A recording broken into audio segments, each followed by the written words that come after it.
Good day, everyone. We are the second group. I am the group leader, MJ and Nana.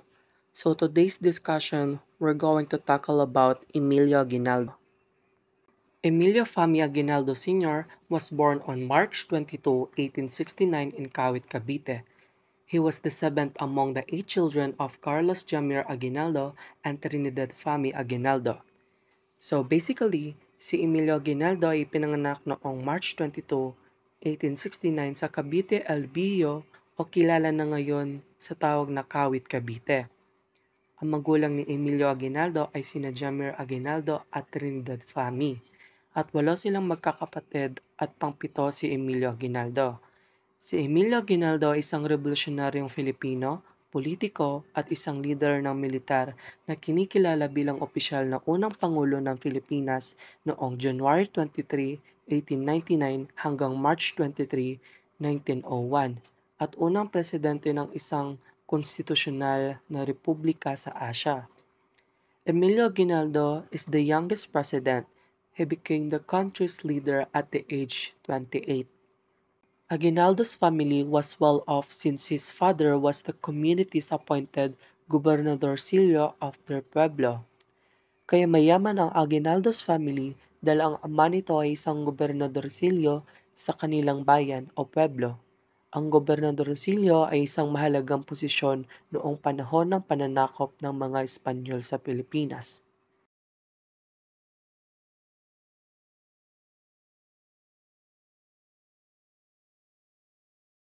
Emilio attended high school at the Colegio de San Juan de Litran but had to stop on his fourth year because of his father's death. He then took the responsibility of helping his mother run their farm in 1895 at the age of 25. He became Cavite's first gobernadorcillo captain municipal.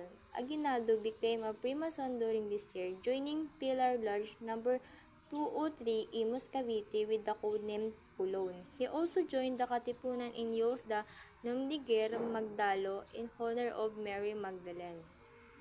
Aral si Emilio Aguinaldo sa Kolehiyo de San Juan de Litran ngunit napilitang huminto sa kanyang ika-4 na taon dahil sa pagkamatay ng kanyang ama. Dahil dito sinikap niyang tulungan ng kanyang ina sa pamamahala ng kanilang bukid. Isang mabigat na responsibilidad para sa isang batang lalaki. Ang pagsasaka ay naging kanyang paaralan sa buhay. Tinuruan siya nito ng pagtitiis, sipag at pagiging matalino sa pamamahala ng mga pinagkukunang yaman. Ang karanasang ito ay marahil naging mahalaga sa kanyang pamumuno sa hinaharap. Pagsapit ng 1895 sa edad na 25, siya ay naging unang gobernadorcillo o kapitan munisipal ng Kawit. Isang mahalagang posisyon ito na nagpakita ng kanyang pagtaas sa lipunan at ang pagtitiwala sa kanya ng kanyang mga kababayan. Hindi lamang siya ang naging isang mahusay na pinuno sa kanyang bayan, kundi naging bahagi rin siya ng kilusang masoniko. Sumali sa Pilar Lodge number 203 sa Imus Cavite na may codename na Kulon. Ang pagiging mason ay nagbigay sa kanya ng pagkakataong makipag-ugnayan sa mga taong may impluwensya at kaalaman sa politika at pag-oorganisa. Higit pa rito, naging miyembro rin siya ng Katipunan, ang lihim na samahang naglalayong makamit ang kalayaan ng Pilipinas mula sa mga Espanyol. Ginamit niya ang Nomdiger na Magdalo, isang pangalang may malalim na kahulugan. Bilang pagpupugay kay Maria Magdalena, ang pagpili ng ganitong pangalan ay nagpapahiwatig ng kanyang pananampalataya at ang kanyang pagnanais na iligtas ang kanyang bayan mula sa pang-api. Ang mga pangyayaring ito sa kanyang buhay noong 1895 ay nagpapakita ng kanyang pagiging isang leader na may malawak na pananaw at dedikasyon sa paglilingkod sa bayan. Aguinaldo would later become the first and youngest president of the country by being the president of the First Philippine Republic. His residency was cut short when he was captured by the American soldiers in Palanan, Isabela, where he pledged his loyalty to the American government, thus dissolving the First Republic. He tried to rejoin politics by challenging Manuel L. Quezon in the 1935 presidential elections, but he lost, leading him to retire from public life. Nevertheless, Aguinaldo continued to serve the government politically under the succeeding administrations. President Elpidio Quirino appointed him as member of the Philippine Council of State in 1950. And on January 25, 1899, the Malolos Constitution, by virtue of which the Philippines was declared a republic and which had been approved by the Assembly and the Aguinaldo, was proclaimed. Aguinaldo, who had been president of the provisional government, was elected president. Hello everyone, my name is Lara Abigail. Emilio Aguinaldo died of coronary thrombus on February 6, 1964. He was 94 years old. In his lifetime, he was able to witness the administration of succeeding president of the Philippines until the turn of President Diosdado Macapagal. Emilio Aguinaldo, the first president of the Philippines, lived a long life, passing away at the age of 94 on February 6, 1964, due to coronary thrombus, a blockage in the heart blood vessels. Since he lived until 1964, he witnessed the leadership of the president who succeeded him from Manuel L. Quezon, 1935-1944, to Diosdado Macapagal, 1961-1965. This means he saw multiple change in the Philippines leadership, including the country transition from being a colony under the United States to gaining full independence in 1946. Historical background of mga komentan ng Himagsingan. Aguinaldo produced the first volume of his memoirs between 1928 and 1946. The memoirs include accounts from Aguinaldo's birth and early years until the signing of Biik na Bato. Generally, in 1897, these were based on various documents such as the Aguinaldo's key documents is received and family lore is personally gathered from relatives. It was at the end of 1963 that Aguinaldo's, after much deliberation, decided to publish his memories and was translated by Los Calderino Puco, the secretary at the Graduate School of Education and faculty member of the University of the East. Mga gumentan ng Himagsikan was officially released to the public in 1967. Explain the first value of Emilio Aguinaldo memories. Mga gumentan ng Himagsikan was published in 1967. It covers the period from his birth to the signing of the Biik na Bato Treaty in 1897. The memories were based on Aguinaldo's personal diaries, documents, and received and family lore.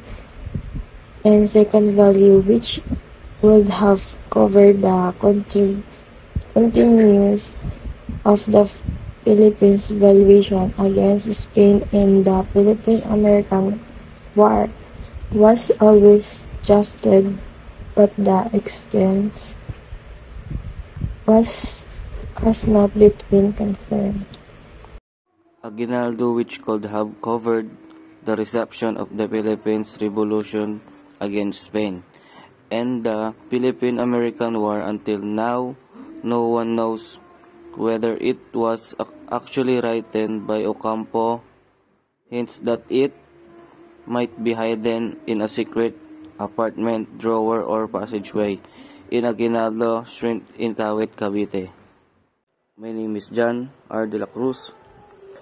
Based on historian Ambet Ocampo 2017, possible raw na may second volume memories ni Emilio Aguinaldo because the first volume is tungkol sa Philippine Revolution laban sa Spain.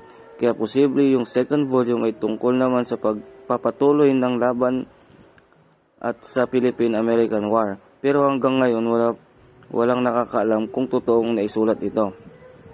Hinala ni Ocampo kung meron man baka naitago ito ni Aguinaldo sa isang secret compartment or drawer or passageway sa Aguinaldo shirt sa Kawit, Cavite. Kilala ang bahay na yon sa mga tagong silid at escape route, kaya posibleng talagang may tinagong dokumento doon. Until now, wala pa ring nakakikitang ebidensya sa second volume na ito. Patuloy pa rin iniisip ng mga historians kung totoong meron at kung saan kaya ito maaaring nakatago. King Vladimir Espahati.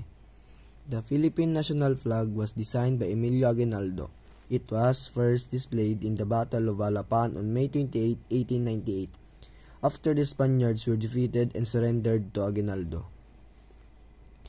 The Philippine national flag was designed by General Emilio Aguinaldo, leader of the Philippine Revolution against Spanish rule. It was first raised on May 28, 1898, during the Battle of Alapan, marking a key victory for Filipino independence. The flag's design reflects the struggle for freedom. Red symbolizes courage and the sacrifices of heroes. Blue stands for peace, justice, and patriotism, while white represents purity and equality.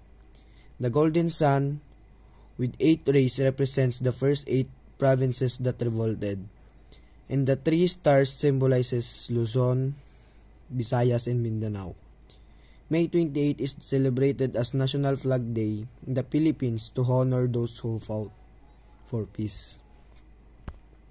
He also orders the executive of Rizal and 24 others that Spanish crackdown need to a series of victories against Andres Bonifacio and the Katipunan that Aguinaldo was quick to take advantage of at the Tirus Convention in March 1897 to merge the Katipunan into his new revolution government.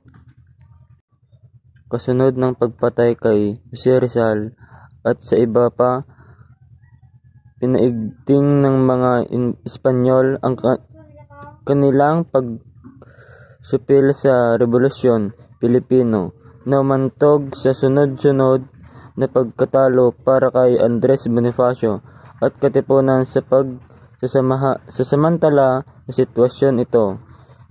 Pinalakas ni Emilio Aguinaldo ang kanyang posisyon at sa Tijeros Konbensyon noong Marso 1897, binago ang Katipunan bilang isang bagong revolusyon pamahalaan sa ilalim ng kanyang pamumuno. Ang pagbabagong ito sa kapangyarihan ay nagmarka ng pagbabago sa revolusyon dahil si Aguinaldo ang umusbong bilang pangunahing pinuno habang ang impluwensya ni Bonifacio ay humina. Nakalaunan ay humantog sa higit pang panloob na mga salungatan sa pagitan ng revolusyon. So that's all. Thank you for listening.